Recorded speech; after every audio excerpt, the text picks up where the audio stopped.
স্ত্রী তার স্বামীকে ভাই বলে ডাকতে পারবে কিনা। বিসমিল্লাহ বোঝানোর জন্য 786 লেখা কি জায়েজ আছে। হিংসা করা থেকে কিভাবে বেঁচে থাকবো। তাহাজ্জুদের সময় মাইকে ডাকাডাকি করে ঘুম নষ্টকারীদের বদদোয়া দেওয়া যাবে কিনা। জিন বা শয়তান কি কাউকে হত্যা করতে সক্ষম। রোবট আর মূর্তি কি একই। কেবলার দিকে পা দিয়ে শুয়ে থাকলে গুনাহ হয়। ইউটিউবে অনেক ভিডিও দেখার সময় শুরুতে সালাম দেয়, সেগুলোর জবাব দিতে হবে কি। জন্ম, মৃত্যু, বিয়ে এগুলো আল্লাহর হাতে, একথা কতটুকু সঠিক। আলতা ব্যবহার করা যাবে কিনা।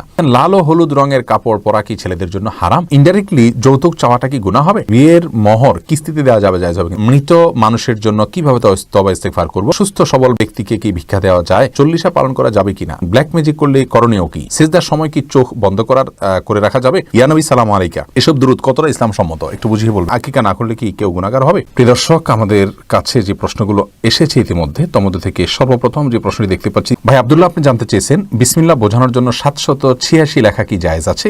না ভাই, বিসমিল্লাহ বোঝানোর জন্য 786 লেখা জায়েজ নেই।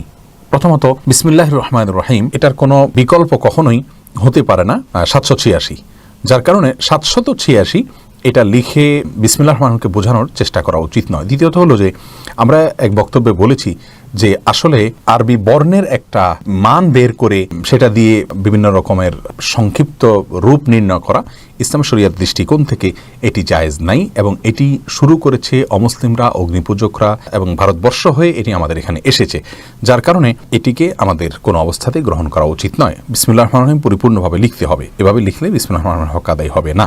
জান্নাতে আইডি থেকে জানতে চাচ্ছেন হিংসা করা থেকে কিভাবে বেঁচে থাকবো। দেখুন, হিংসা থেকে বেঁচে থাকার জন্য যার প্রতি হিংসা হয় তার প্রতি আল্লাহর করুণা হয়েছে এ কথার কল্পনা করবেন। এটি আল্লাহর ডিসিশন, আল্লাহ তাকে নেয়ামত দিয়েছেন। আপনি তাকে হিংসা করলে তার কোনো নেয়ামত তো কমবে না, বরং আপনি ক্ষতিগ্রস্ত হবেন এবং আপনি গুনাহগার হবেন।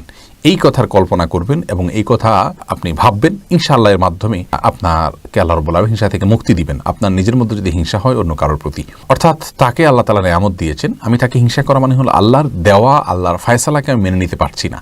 এটি অত্যন্ত ডেঞ্জারাস একটি বিষয়। আর যদি আপনার প্রতি কারোর হিংসা হয়, সেখান থেকে আপনি বেঁচে থাকতে চান, তাহলে সেক্ষেত্রে সাধারণত যাদের হিংসা হয় তাদের নজর থেকে আপনি যে বিষয়গুলোর প্রতি হিংসা হয় সেগুলোকে লুকানোর চেষ্টা করবেন। আর যদি না হয় তাহলে সকাল সন্ধ্যার দোয়াগুলো পড়বেন কারোর ক্ষতি থেকে বেঁচে থাকার জন্য। বিশেষ করে সূরা ফালাক পড়বেন বেশি করে, সূরা ইখলাস, সূরা ফালাক, সূরা নাস 3-3 করে সকাল সন্ধ্যা পাঠ করবেন ইনশাআল্লাহ। সেখানে বিশেষ করে সূরা ফালাকে হিংসা থেকে বেঁচে থাকার জন্য পানাহ চাওয়া হয়েছে। গাজী মামুন জানতে চেয়েছেন তাহাজ্জুদের সময় মাইকে ডাকাডাকি করে ঘুম নষ্টকারীদের বদদোয়া দেওয়া যাবে কিনা। যদিও মন থেকে বদদোয়া এমনিতেই চলে আসে। ভাই গাজী মামুন, আপনি ঠিকই বলেছেন, তাহাজ্জুদের সময় মাইকে ডাকাডাকি করা চরম অন্যায় এবং গুনাহের কথা। বিশেষ করে আমাদের সমাজে যেখানে বিভিন্ন ধর্মের মানুষ বসবাস করছেন, ছোট বাচ্চারা আছেন, অসুস্থ মানুষ আছেন, হার্টের রোগী রয়েছেন, সকালে ডিউটি রয়েছে, এরকম মানুষ আছেন। ফজরের সালাতের জন্য আপনার বা পাঁচ ওয়াক্ত নামাজের জন্য আযানের নির্দেশ আছে, তাহাজ্জুদের জন্য তো ডাকার নির্দেশই নেই ইসলাম শরীয়তে। যেখানে আহ্বান করার নির্দেশনা আছে সেখানে আহ্বান করব, আযান শুধুমাত্র। এর বাইরে তাহাজ্জুদের নামাজের জন্য তো আমাদেরকে ডাকার জন্য নির্দেশ করা হয়নি। অতএব এই ডাকাডাকি করে মাইকে মানুষের ঘুম নষ্ট করলে এটা কবিরা গুনাহ করা হয়। মুসলিম তো সে যার হাত এবং মুখ থেকে অন্যরা নিরাপদে থাকে, তাহলে এখানে নিরাপদ থাকলো না। নফল নামাজের জন্য ডাকাডাকি করা জায়েজ নেই। রাসূল আকরাম সাল্লাল্লাহু আলাইহি ওয়াসাল্লাম শুধু পরিবারের লোকদেরকে ডাকতেন, তাও রমজানের শেষ দশকে। অন্য কোনো সময় কাউকে ডেকে ঘুম থেকে উঠানো এবং মাইক দিয়ে এলাকার মানুষকে ঘুম থেকে উঠানো, ঘুম নষ্ট করা, এটি গুনাহের কথা। তাদের প্রতি বদ্দোয়া অটোমেটিকলি চলে আসে। আল্লাহ তাআলা মাফ করুন এবং হেদায়েত দেন তাদেরকে। ফাহিম মুনতাশির আপনি জানতে চেয়েছেন আড়ি থেকে, জিন বা শয়তান কি কাউকে হত্যা করতে সক্ষম। জি, তাদেরকে কষ্ট দিয়ে হত্যা পর্যন্ত করে ফেলতে পারে, এটি বিভিন্ন হাদিস দ্বারাও বোঝা যায়। অতএব জিন বা মানুষ হত্যা করে, অনেক সময় এরা জিন মানুষকে হত্যা করে, এটা হতে পারে দুষ্ট জিন, শয়তান যেটাকে বলা হয়। ফয়সাল আহমেদ রাহা জানতে চেয়েছেন রোবট আর মূর্তি কি একই। অনেকটা একই বলতে পারেন। রোবটের সাথে মূর্তির অনেক দিক থেকে মিল আছে। ইসলামী শরিয়াত দৃষ্টিকোণ থেকে রোবট বানানো জায়েজ নাই, এটি গুনাহের কাজ। ওমি আপনি জানতে চেয়েছেন কেবলার দিকে পা দিয়ে শুয়ে থাকলে গুনাহ হয়, এই কথা কতটুকু সত্য। দেখুন, কেবলার দিকে পাও দিয়ে ঘুমালে বা শুলে আপনার গুনাহ হয় এরকম কোনো কথা হাদিস থেকে বর্ণিত নয়। হাদিসে কেবলার দিকে পা দেওয়ার ব্যাপারে কোনো নিষেধাজ্ঞা নেই। কেবলার দিকে থুতু ফেলতে নিষেধাজ্ঞা রয়েছে, আমরা জানি। কেবলার দিকে পা দিলে সেক্ষেত্রে কোনো নিষেধাজ্ঞা কোরআন এবং হাদিসে কোথাও বলা হয়নি, যার কারণে বিশুদ্ধ মত হলো কেবলার দিকে পা দিলে সরাসরি গুনাহ হবে না। তবে হ্যাঁ, কেবলার প্রতি অসম্মান দেখিয়ে যদি কেউ পা দেয় তাহলে তো সেটা ঈমান ও ভঙ্গের কারণ হতে পারে, শুধু গুনাহ নয়, আরো বেশি হতে পারে। সোহেল রানা জানতে চেয়েছেন ইউটিউবে অনেক ভিডিও দেখার সময় শুরুতে সালাম দেয়, সেগুলোর জবাব দিতে হবে কি। দেখুন, জবাব দিতে পারলে ভালো, বিশেষ করে কমেন্টের মাধ্যমে জবাব দেওয়া উচিত। তবে এই সালামের উত্তর দেয়া সরাসরি ওয়াজিব হবে বলে আমি মনে করি না, তবে যদি আপনি কমেন্টের মাধ্যমে রিপ্লাই দেন সেটা হবে উত্তম এবং উচিত কাজ। আব্দুল মুকিত মাহিম, আপনি জানতে চেয়েছেন জন্ম, মৃত্যু, বিয়ে এগুলো আল্লাহর হাতে, একথা কতটুকু সঠিক? দেখুন, সবকিছুই আল্লাহ রাব্বুল আলামিনের তাকদীরের মাধ্যমে হয়ে থাকে, শুধুমাত্র জন্ম, মৃত্যু, বিয়ে এগুলো নয়। আমরা যে বলি যে জন্ম, মৃত্যু, বিয়ে এগুলো আল্লাহর হাতে, এটি আংশিকভাবে আল্লাহ রাব্বুল আলামিনের কুদরতকে, আল্লাহ রাব্বুল আলামিনের তাকদীরকে মেনে নেওয়া।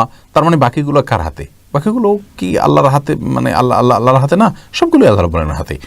আমাদের কি হবে কি না হবে, কোথায় খাবো কোথায় মারা যাব, সবগুলো আল্লাহ রাব্বুল আলামিন জানেন এবং তার কন্ট্রোল। রেজওয়ানা নাহার রোজ, আপনি জানতেছেন আলতা ব্যবহার করা যাবে কিনা? আর বাহ্যিকভাবে কোনো অসুবিধা নেই, অন্যকে দেখানোর যদি উদ্দেশ্য না থাকে, পরপুরুষকে মানে প্রদর্শন করার মতো যদি কোনো বিশেষ টার্গেট না থাকে, তাহলে সেক্ষেত্রে আপনি এটা ব্যবহার করতে পারেন, কোনো অসুবিধা নেই। আহনাফ তাকি জানতে চেয়েছেন লাল ও হলুদ রঙের কাপড় পরা কি ছেলেদের জন্য হারাম? ভাই আহনাফ, লাল এবং হলুদ রঙের কাপড় পরা ছেলেদের জন্য নিষিদ্ধ, না জায়েজ। তবে এই লাল এবং হলুদ রঙের কাপড়ের মধ্যে যদি অন্য কোনো রঙের মিশ্রণ থাকে সেটি জায়েজ হবে। রোমানা পারভিন জানতে চেয়েছেন ইনডাইরেক্টলি যৌতুক চাওয়াটা কি গুনাহ হবে? দেখুন বোন, সরাসরি যেটা করা গুনাহ সেটা ঘুরিয়ে ফিরে করাটাও গুনাহ। অতএব যৌতুক চাওয়া এটা এক ধরনের অপরাধ, অবশ্যই অপরাধ। বরং ইসলাম শরিয়ত যেখানে বলেছে ছেলে তিনি বরং মেয়েকে মোহরানা দিবেন, সেখানে তার কাছ থেকে বা মেয়ের পক্ষ থেকে যৌতুক আশা করা, যৌতুক দাবি করা এটা গুনাহের কাজ এবং মূর্খতা সন্দেহাতীতভাবে। আপনি ইউনুস জানতে চেয়েছেন বিয়ের মোহর কিস্তিতে দেওয়া যাবে, জায়েজ হবে কিনা? জি ভাই, বিয়ের মোহর কিস্তিতে দেওয়া যেতে পারে, যতগুলো কিস্তিতে আপনি মনে চায় দিতে পারেন, কোনো অসুবিধা নেই। পারভেজ তফি জানতে চেয়েছেন মৃত মানুষের জন্য কিভাবে তওবা ইস্তেগফার করব? মৃত মানুষের জন্য আল্লাহর কাছে মাফ চাইবেন তাদের পক্ষ থেকে, আল্লাহ আপনি তাদেরকে মাফ করে দিন। রব্বানা ইগফির লানা ওয়া লিইখওয়ানিল্লাযিনা সাবাকুনা বিল ঈমান, আল্লাহ আমাদের পূর্বে যে সমস্ত ভাইরা মারা গেছেন, ঈমান নিয়ে চলে গেছেন, তাদেরকে আপনি মাফ করে দিন। কোরআন এভাবে শিক্ষা দিয়েছে, সেভাবে আপনি দোয়া করতে পারেন, রব্বানা ইগফির লানা ওয়া লিইখওয়ানিল্লাযিনা সাবাকুনা বিল ঈমান। এম এ জাকির জানতে চেয়েছেন সুস্থ সবল ব্যক্তিকে কি ভিক্ষা দেওয়া যায়? তাকে ভিক্ষা না দিয়ে তাকে কাজের দীক্ষিত করা উচিত, সেটা উত্তম। কিন্তু যদি সে নিরুপায় মনে করেন তাহলে ভিক্ষা দিলে যে গুনাহ হবে এমন নয়, ভিক্ষা দিতে পারেন। ওয়াম্মা সাইলা ফানাহা ফালা তানহার, আল্লাহ তাআলা বলেছেন কেউ চাইলে ভিক্ষা করলে তাকে